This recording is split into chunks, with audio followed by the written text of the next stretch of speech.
महर्षि विश्वामित्र के साथ मिथिला की ओर प्रस्थान करते हैं।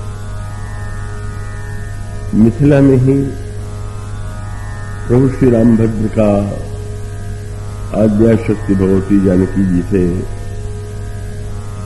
परिणय संपन्न हुआ। अब ये जो प्रक्रिया है उस पर गहराई से दृष्टि डालें। जनकपुर में श्री सीता जी को पाने के लिए तो अनगिनत राजा एकत्र हैं। भिन्न भिन्न द्वीपों से, देशों से, और वहां पर राजा एकत्र हैं और उनकी अभिलाषा है सीता जी को पाने की। और उन व्यक्तियों में से वहां रावण भी आया, वहां बाणासुर भी आया, देवता और मनुष्य भी आए, और इसके द्वारा जो संकेत दिया गया वह बड़े महत्व का है। और वो संकेत यह है कि वैसे तो संसार में कुछ व्यक्तियों को हम अच्छा और कुछ व्यक्तियों को बुरा कहते हैं, किंतु श्री सीता जी के संदर्भ में एक अनोखी बात आपको मिलेगी। इस संसार के अच्छे और बुरे सभी व्यक्ति सीता जी को पाने के लिए व्यग्र हैं।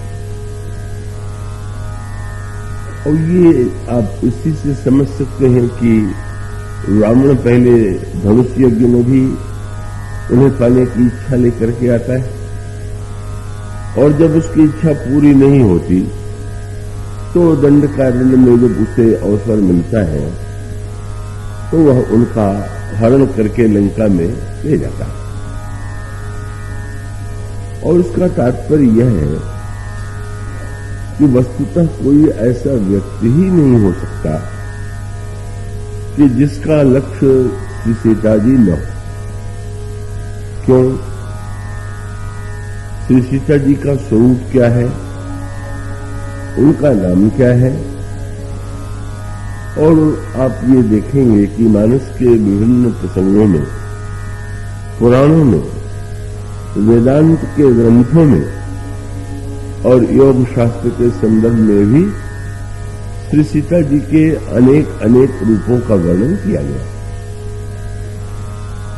भगवान शंकराचार्य जब राम राज्य की व्याख्या करते हैं तो यही कहते हैं कि भगवान राम और श्री सीता जी जब सिंहासन पर विराजमान होते हैं तो राम राज्य की स्थापना होती है।